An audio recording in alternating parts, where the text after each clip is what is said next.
Hello, welcome to the second video for Sound at PBC. This video is going to cover EQ and a little bit of panning. So the first video covered balancing levels, and we used the track that I recorded, and we're going to use the same track at the end of this video, and I'll basically start from scratch with the EQ and show you how I apply that. So at PBC we'll hopefully have the EQ curves set on the PreSonus unit for each channel roughly, but there still will be a bit of tweaking that you'll need to do. And unfortunately, week to week, depending on the instrument and the singer, it'll never be a one size fits all. So I'll explain in fairly basic terms what we're doing with EQ, just so you can understand what we're adjusting.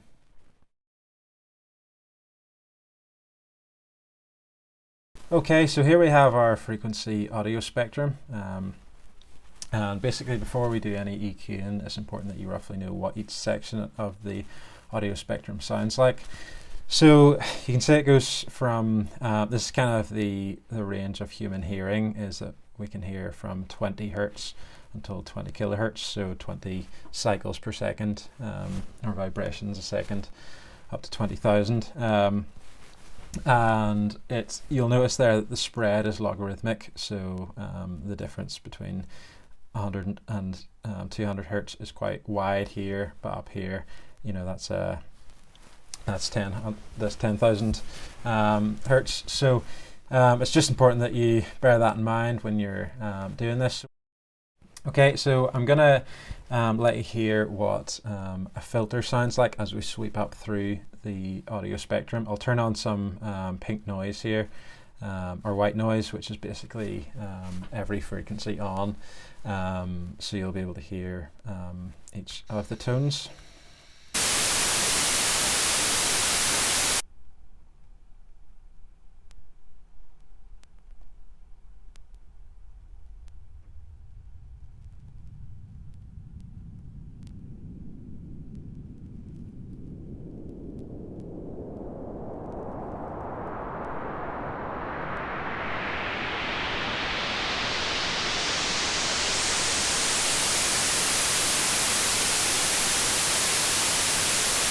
Okay, and then here's the same thing, except this time instead of using white noise, we're going to use some music, just so you can hear what it's a bit easier to hear how it applies with this one. So you'll notice your bass frequencies are all around 100, 200, and then you have your low mids and your high mids, and then your treble.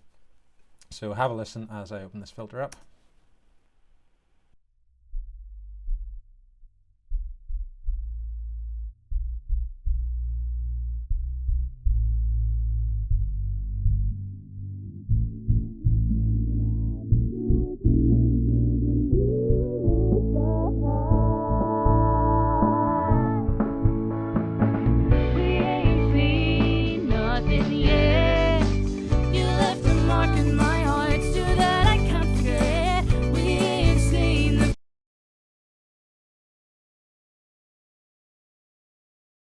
Okay, so what we're trying to accomplish with EQ, there's two things it can be used for.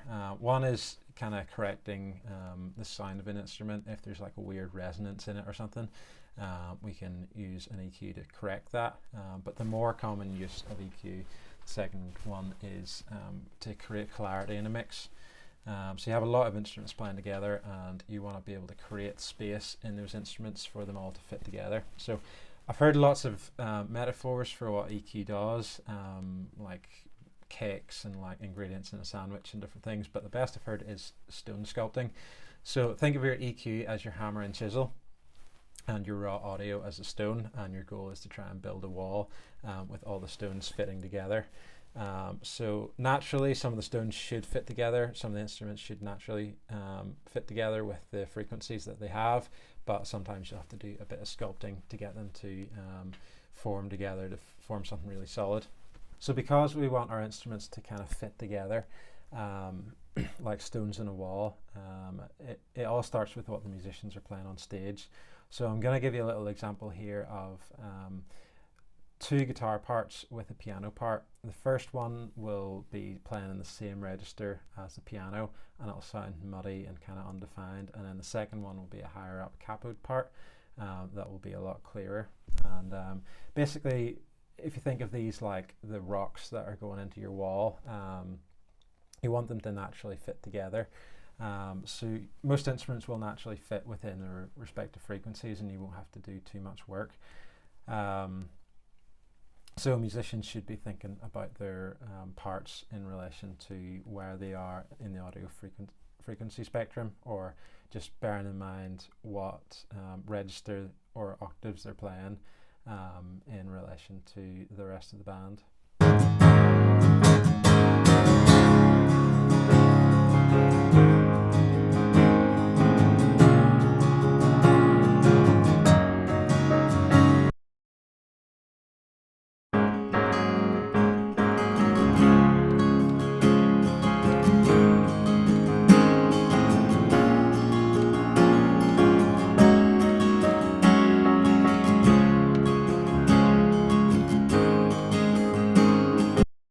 Two kind of general rules before we get into specific things is that, one, you shouldn't EQ in solo. So because we're trying to think about how instruments will fit together in a mix, you don't want to solo that instrument and then EQ it on its own.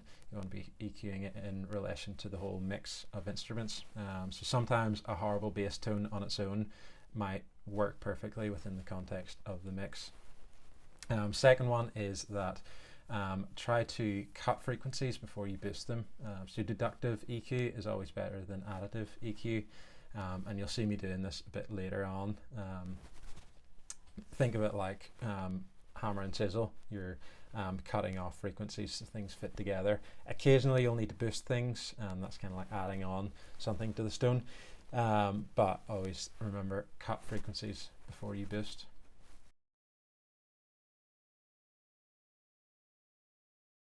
Okay, so I'm going to talk about two EQ techniques. The first one will be high pass filtering, and the second one will be seek and destroy, or another name for it is filter sweeping. So the first one, high pass filtering. High pass filters have a confusing name, so this is something to kind of get your head around with a high pass filter. High pass filter filters frequencies and lets high frequencies pass. Another name for it could be a low cut. But generally they're called high pass. So I'll give you a little demo here on a drum bus and let you hear how it does its job.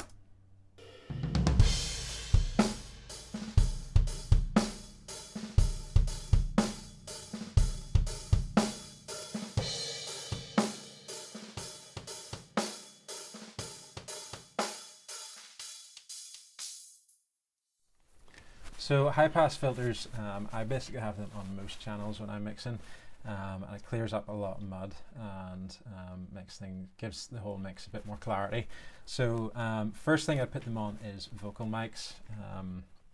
With cardioid vocal mics, they have this thing called proximity effect, which the closer you are to the vocal mic, it'll basically be bassier and sound nearly unnaturally bassy. And most of the singers, it is a good mic technique to stay close to it because it means you won't move too much, but it does mean that you'll need a bit of a cut in the lows. So you'd use a high pass filter, and you want to kind of filter out unnecessary mud below the fundamental note. So a male vocal kind of around high, like low cut from 200 hertz underneath that, and female like 300 hertz underneath that. I'll show you later on in the example how I'd use that. Okay, so you'd also use those on instruments. Basically, say if we wanted to hear the bass more, instead of just reaching for a slider and turning it up a little bit, what we can do is try to achieve a bit more clarity in our mix by cutting those competing frequencies from other instruments out of the mix. So say a bass, we could cut out some low end from the piano or some low end from a guitar, and that'll really create a lot more clarity. So you're carving out frequencies from other instruments, and I'll show you that in the example at the end. You'll see me doing that. Okay, a high pass filter can also be used. I would use it on most channels and cut anything below like 20 to 30 hertz. So you might think there's not much point in that because human ears can't hear anything below 20 hertz. So you might think there's no point. But those frequencies actually have a lot of energy, and they can affect how different processing is going on. So compressors will act totally differently if there's a lot of power coming through the bass. That if it's it's inaudible, so we don't want inaudible frequencies affecting our processing. So the second technique we're going to look at for EQ here is what my friend calls seek and destroy, or frequency sweeping. And this is basically for problematic frequencies, so this isn't necessarily to do with the overall mix. So this is something you can do in solo. So say, for example, you hear a guitar and there's particular resonance or a vocal. This is sometimes to do with the room or maybe the instrument.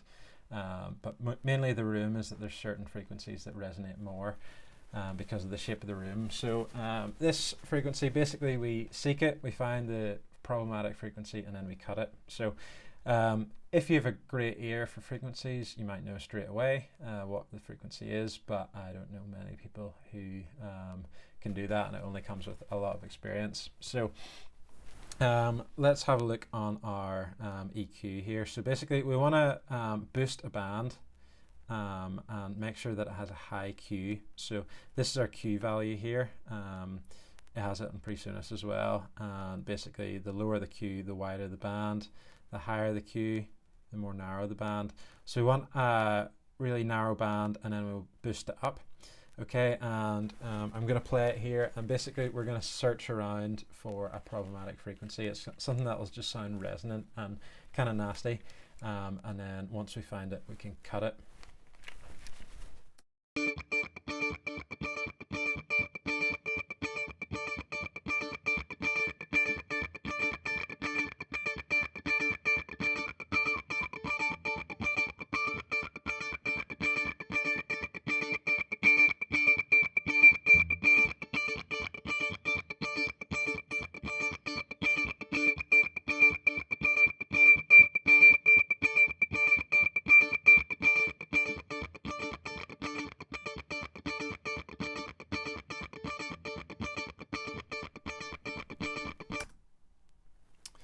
Okay, so you can see there that I found a frequency that was really resonating a lot, and then I cut it, and then I widened out that Q a little bit.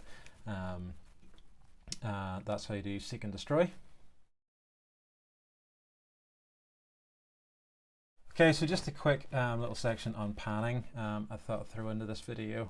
Last time I mentioned that we don't have any panning, any stereo setups at PVC, it's all mono, but in the past couple of weeks we've figured out how to get the broadcast mix into stereo, so we can do a bit of panning.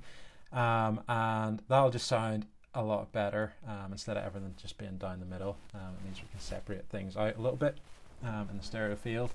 So things to always keep in the middle when we're panning are lead vocals and bass instruments. So your kick drum, your bass, probably all your drums apart from your toms, you might want to separate it out a bit.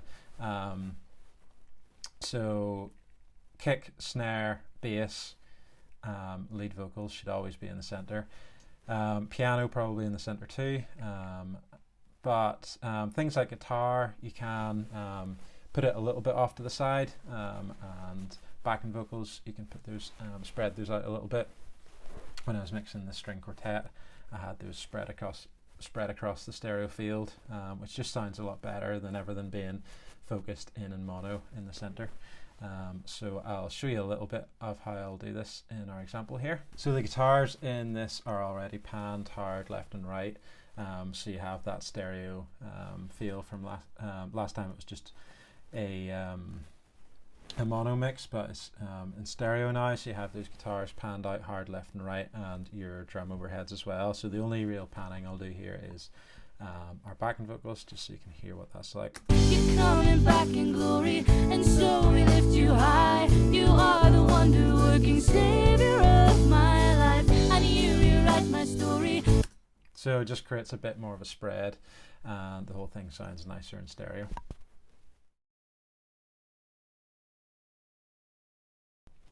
Okay, so we're going to get onto this track here, and I'll basically start mixing as I would. from scratch with EQ. So I'll start with a couple of high pass filters on the backing vocals. Actually, I'll solo them here just so you can see what's going on in the low end. You're coming back in glory, and so we lift you high. You are the wonder-working Savior of my life, and you. And so you can see that the fundamental notes are around here, but there is still low end information going on there. So I'll apply high pass. You're coming back in glory, and so we lift you high. You are the wonder-working Savior of my life, and you rewrite my story. You made my soul alive. You're working miracles when you were raised up high. We ain't seen nothing yet. You left a mark in my.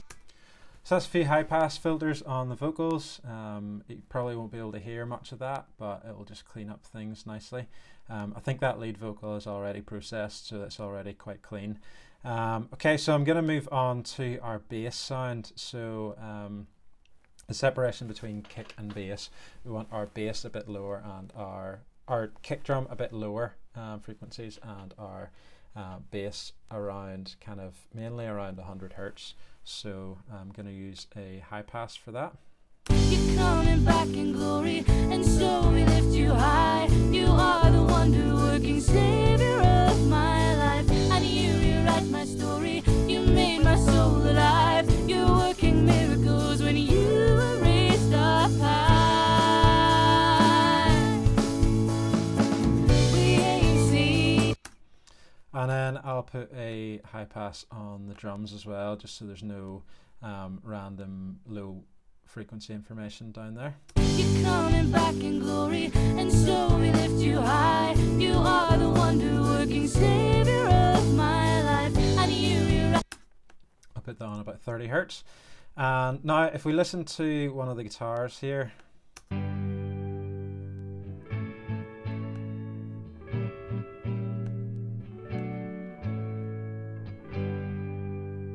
so there's lots of information around there at 100 hertz, which we don't need for that guitar. So we'll put that high pass on.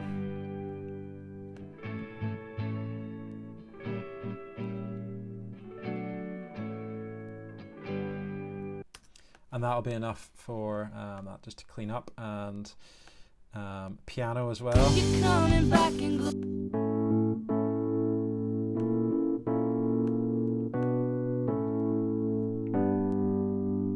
You can see it has a load of information around 100 hertz as well. We'll use a high pass filter on that. You're coming back in glory, and so we lift you high. You are Savior of my life, and you rewrite my story. You made my soul alive. You're working miracles when you were raised up high.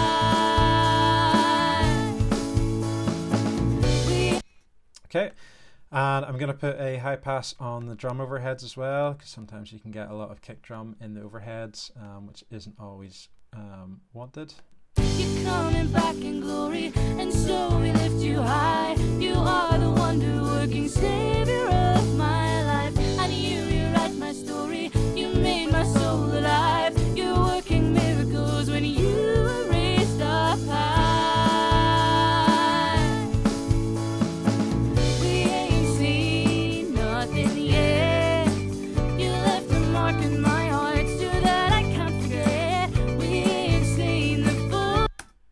Okay, so that's just applied high pass filters to a lot of the channels there, and it just has created a bit more clarity around the bass. So you have your kick drum, and then your bass guitar, and then maybe your piano and vocals, and then some of your guitars and your backing vocals, and then your cymbals, etc.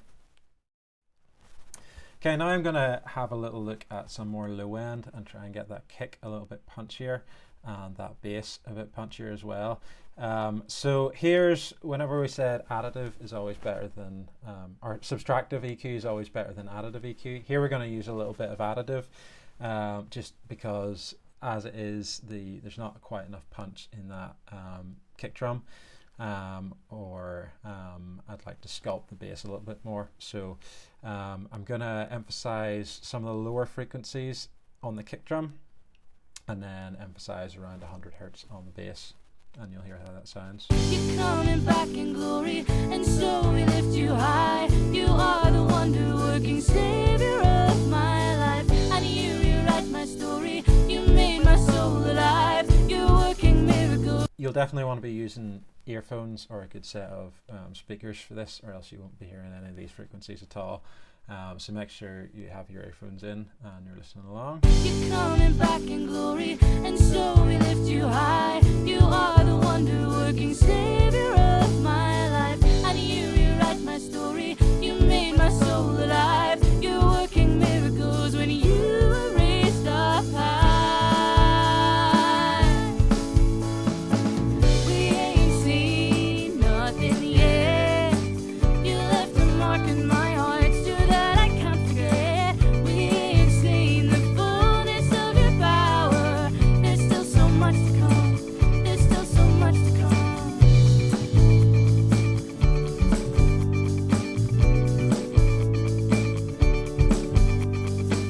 We ain't seen. You're coming back in glory, and so we lift you high. You are the wonder-working Savior. Okay, so another little technique with additive EQ is if you've got a mix that's sitting quite nicely and you just want a little bit more clarity on a vocal, boosting around 3K will work really well for that. So you can listen in here. You're coming back in glory, and so we lift you high. You are the wonder-working Savior of my life, and you rewrite my story. You made my soul alive. So those particular frequencies around 3K will really help that vocal just pop through the mix a little bit more. Okay, so I think I'll just leave it there.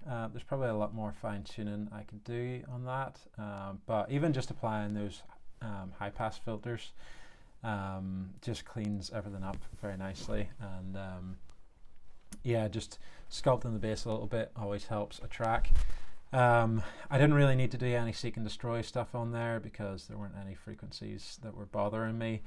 I had done a little bit of processing and EQ on the vocal before, and it was bounced out, so it already had some of that stuff on it, so I didn't need to do too much work. And with a studio recording, like when I was recording this and producing it, I was kind of thinking about the particular frequencies and registers people are playing at, and that kind of thing, and tones were kind of dialed in respectively, so there's not that much that we need to do there. If there's no problem, you don't really need to try and fix anything.